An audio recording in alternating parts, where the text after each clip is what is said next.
aw bɔra ka video fan fɔlɔ la sisan nɔ an y'a bila yɔrɔ min na a kun bɛ ka ɲɛfɔli de kɛ mun de ye a to ni olu karafi juguya kun bɛ olu la ni karafi dimi kun bɛ olu la a ye kunbelebeleba saba ɲɔgɔn fɔ a kunbelebeleba saba fɔlɔ o ye jumɛn le fait que karafi y'a ye k'a fɔ ko ni a ma jama fara ɲɔgɔn kan k'a tɛna se ka nazara ninnu kɛlɛ ko karafi y'a essayer ka tubabu fara ɲɔgɔn kan ka impérialisme kɛlɛ walasa arabu jamanaw ka se k'u ka indépendance ta vis-à-vis de l'Occident. Donc ko Kadhafi y'a ye k'a bɛna na le fait que Kadhafi ye o ŋaniya ta ko ka arabu fara ɲɔgɔn kan walasa arabu ka se ka fanga sɔrɔ olu contour la o ye dimi fɔlɔ ye min n'u m'u pardonner Kadhafi ye quoi. Ko Kadhafi dɛsɛl'o la a y'a munumunu k'a ɲɛsin farafinna ma ko ka farafinw fara ɲɔgɔn walasa u ka se ka de toute façon ka se ka unité kɛ ka ninnu kunbɛn quoi. A filanan ye jumɛn ko Kadhafi ye olu ka intérêt dɔ fana bɛ yen nɔ mankan donna olu ni Kadhafi ni ɲɔgɔn cɛ fɛn caman na a ye attentat ko kuma fɔ a ye fɛn caman fɔ ko olu fana o maralen b'u kɔnɔ yen Kadhafi dimiya b'u la u bɛ fɛ ka Kadhafi faga u bɛ fɛ ka bɔ yen diyagoya o fana b'u kɔnɔ. A sabanan ye jumɛn ko Libi de tun ye yɔrɔ ye min ni tɛmɛ sira don walasa ka don Europe kɔnɔna la donc ko n'u ni Kadhafi kɛlɛla waati o waati Kadhafi bɛ Libi dayɛlɛ n'a ka di mɔgɔ o mɔgɔ ye farafin o farafin i bɛ tɛmɛ Libi fɛ i bɛ taga Europe kɔnɔna la wa n'u bɛnna waati min na a bɛ sira datugu ko waati dɔw yɛrɛ kɛra la ko olu de tun bɛ Kadhafi sara walasa a ka se ka farafinw koro k'u minɛ diyagoya la minnu ye Libi kɛ olu b'o dɔn donc nin belebeleba saba kama u tɛ se ka Kadhafi to yen fo Kadhafi ka bɔ yen quoi a b'a dɔn Kadhafi ka satellite ko kumaw walasa farafinna k'a tɔgɔ la satellite sɔrɔ o ma dogo aw la farafinna k'a tɔgɔ la wari sɔrɔ o ma dogo aw la wa Kadhafi de tun bɛ don mɔgɔ caman ni FMI ni Banque mondiale ni ɲɔgɔn cɛ an yɛrɛ ka cité administrative ye Kadhafi nɔ ye donc ko ninnu kama o tɛ Kadhafi to yen ne b'aw ɲininka nin kelen kelen jumɛn bɛ yen nɔ ko AES tɛ ka sira ni point filanan bɔra a la parce que AES tɛ ka se u ma an ma attentat k'u contre la an ma se français ma an ma gɔngɔli da mɔgɔ kun mais fɛn bɛ point fɔlɔ ye ka farafin fara ɲɔgɔn kan walasa k'an girinya an ka ninnu kɛlɛ an ka se ninnu na AES filɛ nin ye AES yɛrɛ sigili kun ye jumɛn n'an kelen don an tɛ se an bɛɛ ka fara ɲɔgɔn kan donc Kadhafi fagara kun min kama o kun kelen u bɛ ka anw kɛlɛ o fana kama quoi parce que an bɛ fɛ ka farafinna fara ɲɔgɔn kan panafricanisme ko kuma bɛ anw da anw bɛ fɛ ka africain fara ɲɔgɔn kan walasa ka kɛlɛ kɛ donc u tɛna an to yen dɛ donc o kɔrɔ ko agent fana bilalen don anw na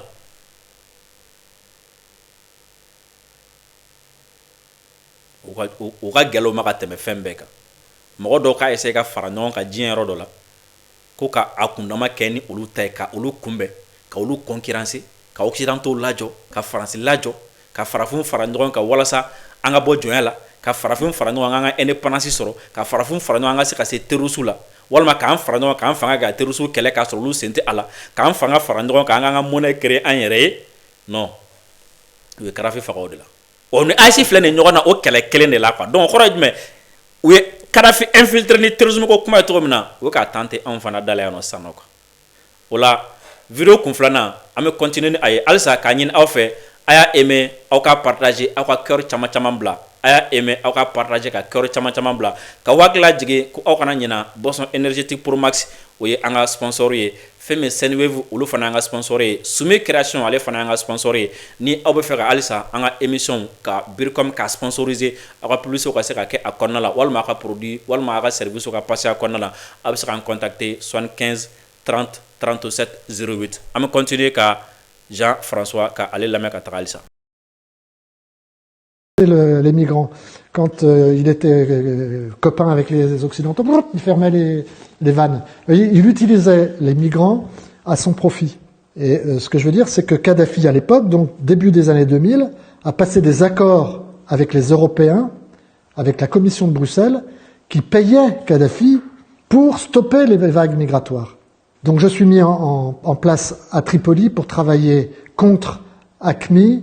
avec les Libyens. Dans cette perspective, je me mets en tête de me rapprocher du numéro 2 de la Libye, c'est-à-dire du beau-frère de Kadhafi, qui s'appelle Abdallah Senoussi. Ça fait partie de notre métier d'agent secret quand on est à l'étranger, de se rapprocher aussi des élites du pays, parfois de façon officielle, mais alors à ce moment-là, il ne s'agit plus d'espionnage, il s'agit d'opérations, de ce qu'on appelle dans notre métier, des opérations d'influence. Nin yɔrɔ bɛ an ka soi-disant intellectuel ou an ka politique mɔgɔw ou bien an ka élite nin yɔrɔ bɛ aw de concerné yan k'olu agent secret n'u cira ka taga jamana wɛrɛ la ko u bɛ fɛɛrɛ bɛɛ lajɛlen ka walasa ka teriya tɛmɛ u ni aw ni ɲɔgɔn cɛ u b'u yɛrɛ kɛ aw teriw ye aw hakili la ko teriya don teriya tɛ dɛ u bɛ fɛ k'aw exploiter de a ko en espèce ici u tun bɛ fɛ ka Kadafi mago sa donc Kadafi burankɛ ale y'i teliya ka gɛrɛ aw la joona ɔ Mali la u b'u teliya ka gɛrɛ aw la Faransi ka agent occidentaux ka agent secret u bɛ gɛrɛ aw la k'aw bɛrɛ bɛrɛ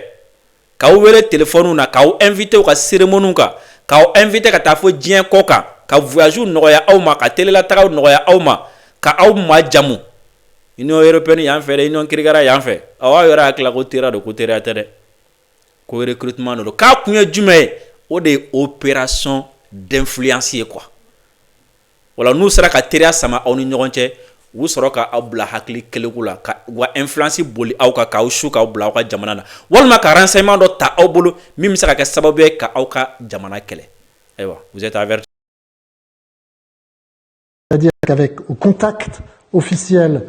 d'une personnalité de l'État en question, on peut influencer cette personnalité dans un sens ou dans l'autre. Un officier traitant, comme je l'étais à Tripoli, était considéré finalement comme l'envoyé personnel de Nicolas Sarkozy auprès de Kadhafi. En général, dans les pays arabes.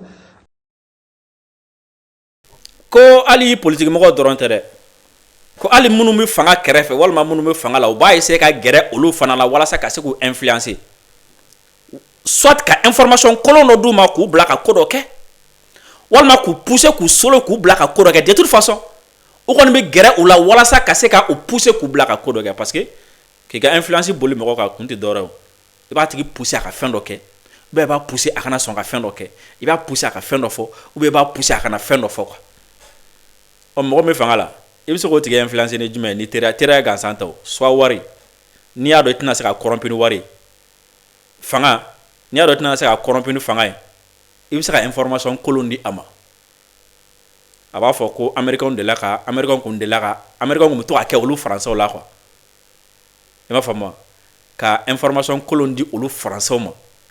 a ye misaliya ta ko Poutine ka Faransi taga la ko américain y'a dabɔ a kama m'o yɔrɔ ta ka na n'a ye ko le fait que Poutine mɛna nale Faransi tɔgɔ bɛna bɔ Poutine Russie tɔgɔ bɛna bɔ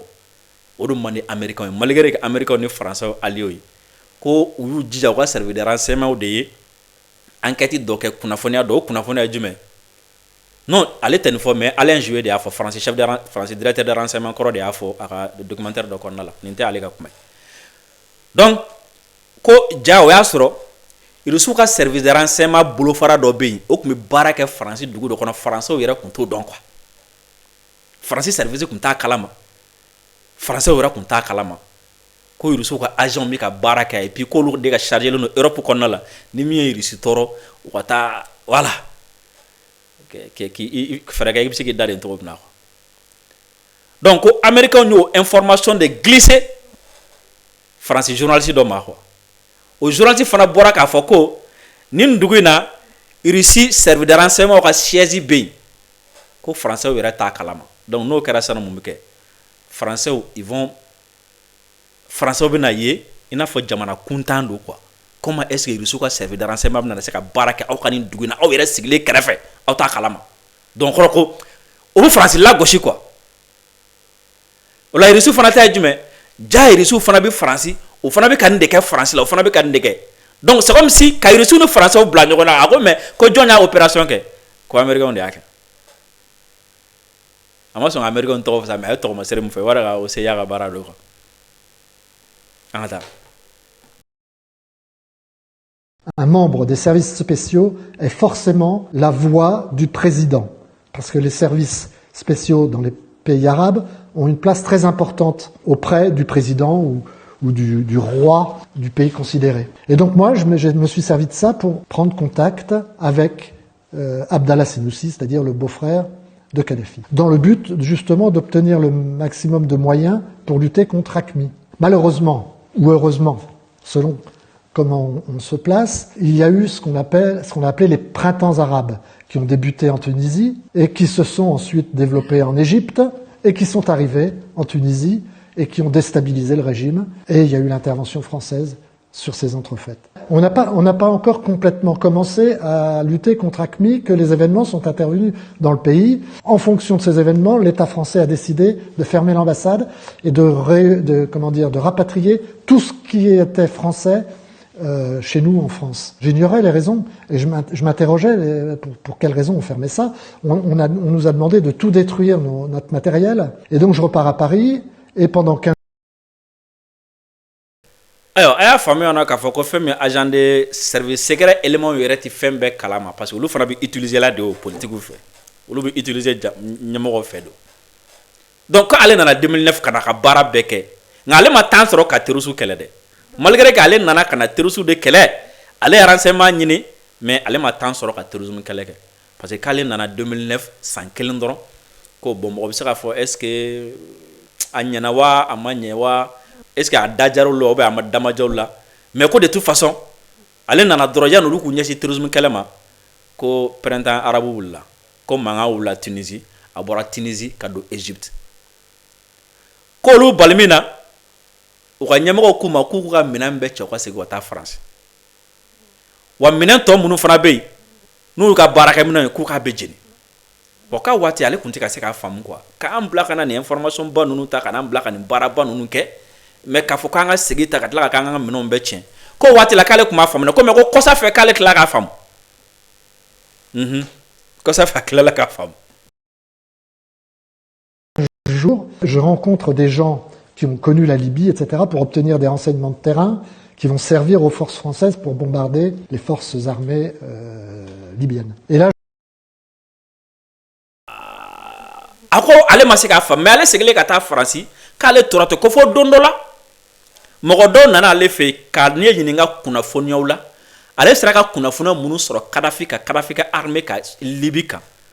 ko ale y'o kunnafoniya ninnu d'u ma k'u kun mɔgɔw b'o kunnafoniya na ka mun kɛ walasa ka Kadafi bombarder ni a ye k'a ka kɛlɛkɛdenw bombarder ni a ye k'a ka armée bombarder ni a ye donc en réalité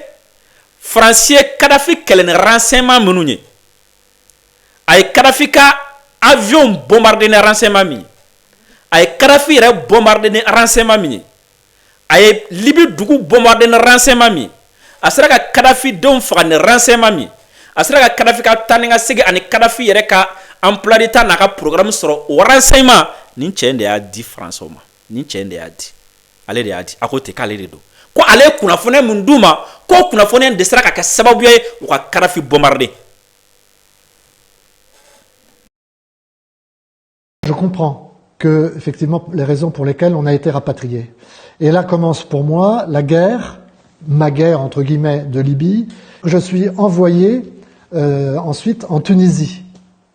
Et à partir de la Tunisie, mon rôle est de recruter des Libyens qui sont contre Kadhafi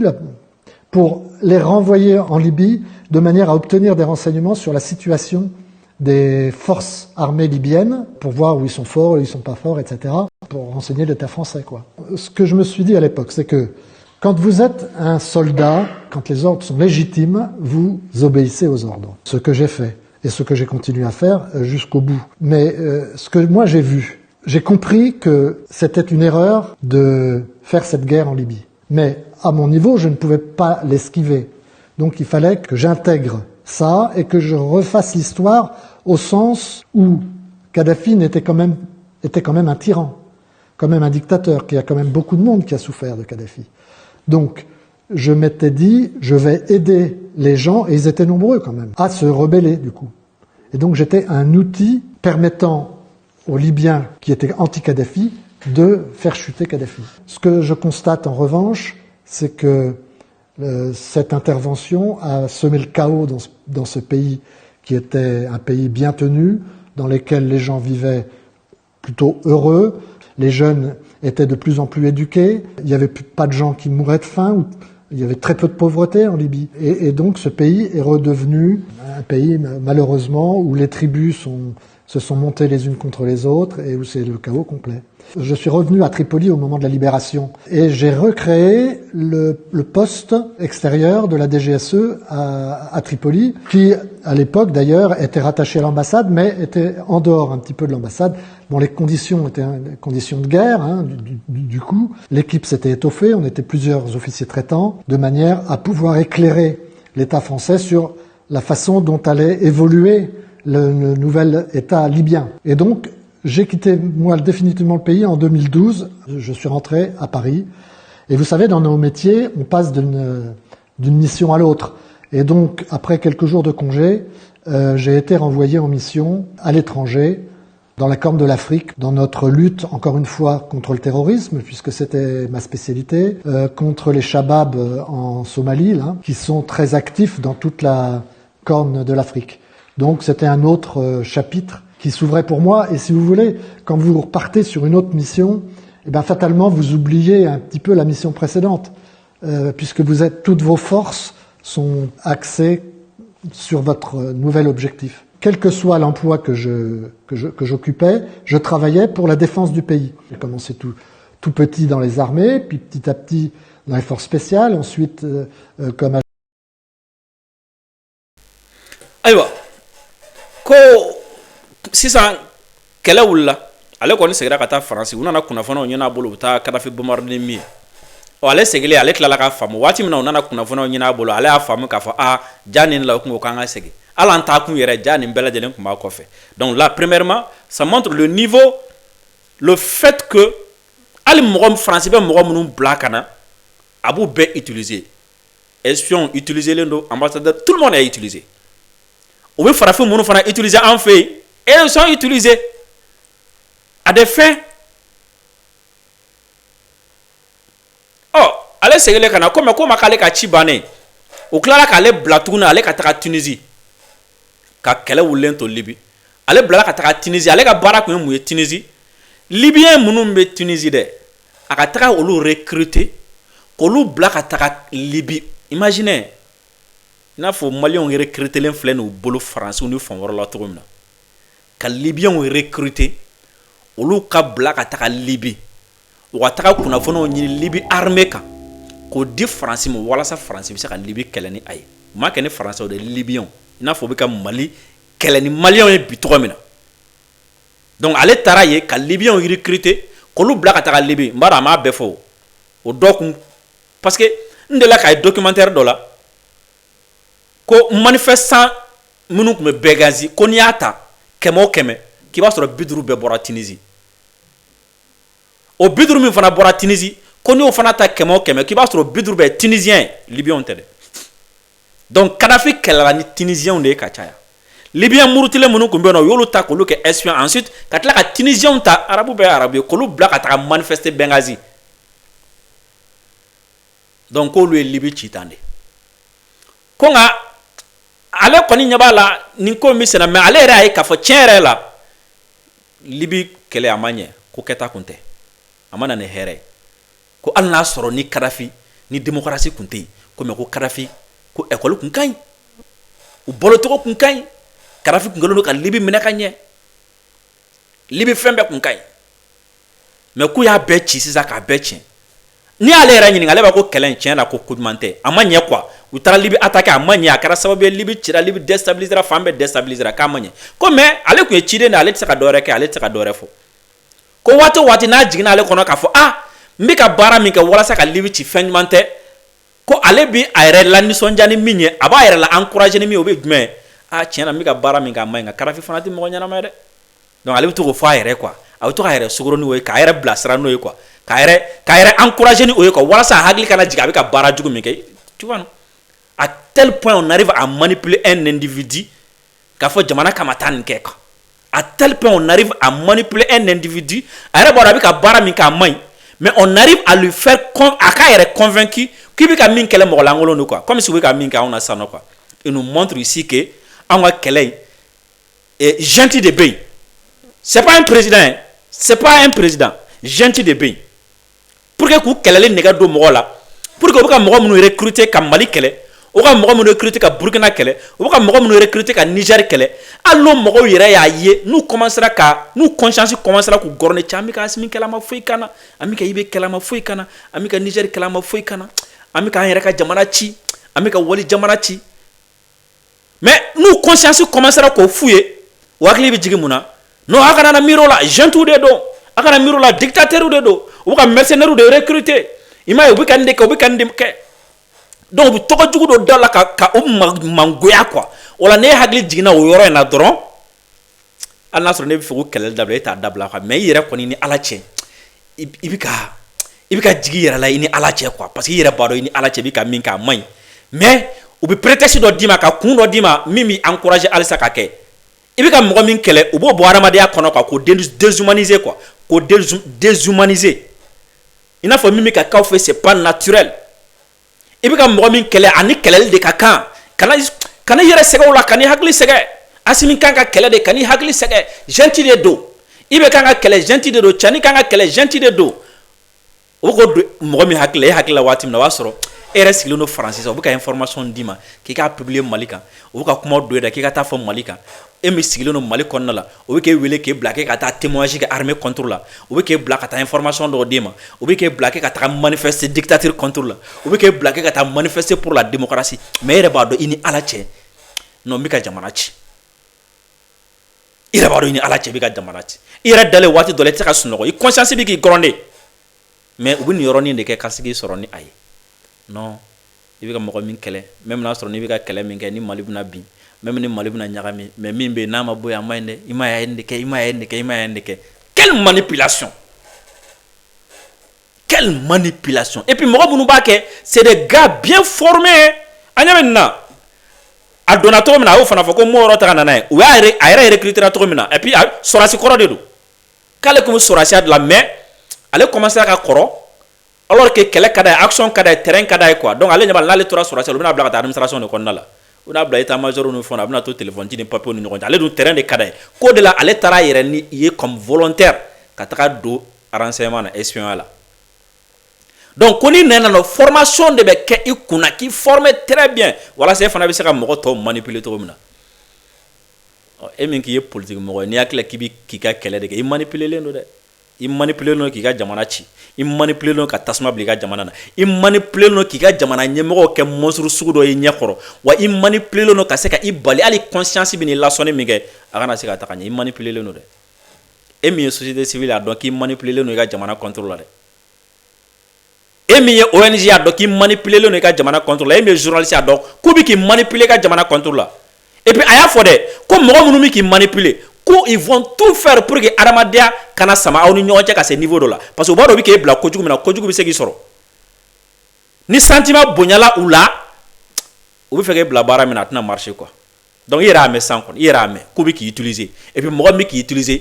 ko a ka baara de ye walasa k'e la da la k'aw ye balima ye parce que a ko ten ko f'e ka da la de ko aw ye balima ye komi en réalité aw tɛ balima ye dɛ n'a kan k'i faga a b'i faga n'a kan k'i di saya ma a b'i di saya ma n'a kan k'i di kuncili ma a b'i di kuncili ma n'a kan k'i di kasoladon ma a b'i di kasoladon ma aw tɛ balima ye mais a bɛɛ de kunna k'aw ye balima ye parce que tellement que a bɛ hɛrɛ kɛ e ye tellement que a b'i bɛrɛbɛrɛ i bolo k'aw kɛra balima ye a ko ma ten ko olu fɛ yen nɔ balimaya tɛ yen dɛ olu ye espion de balimaya tɛ yen n ye nin video in k'a la bi maliyɛn walasa c'est vrai information ka ca mais ninnu b'a nafa dɛ parce que ko caman bɛ kɛ diɲɛ kɔnɔ ninnu de b'a kɔfɛ an ɲɛ bɛ ko caman na aw tulo bɛ ko caman na ninnu de don koyi o la ne b'a kanu ka ko ninnu k'u bɔyɔrɔw fɔ aw ye k'u tayɔrɔw fɔ aw ye k'u laɲiniw fɔ aw ye wala a tɔ aw bɛ baara kɛ ni a ye ka aw fo k'aw waleɲuman dɔn ni ala sɔnna ma sini an bɛ ɲɔgɔn sɔrɔ yan nɔ émission partie filanan ye an b'a ɲini aw fɛ aw ka aimer aw ka partager aw ka cœur caman bila salamu aleykum aw k'an bɛn diɲɛ waati wɛrɛ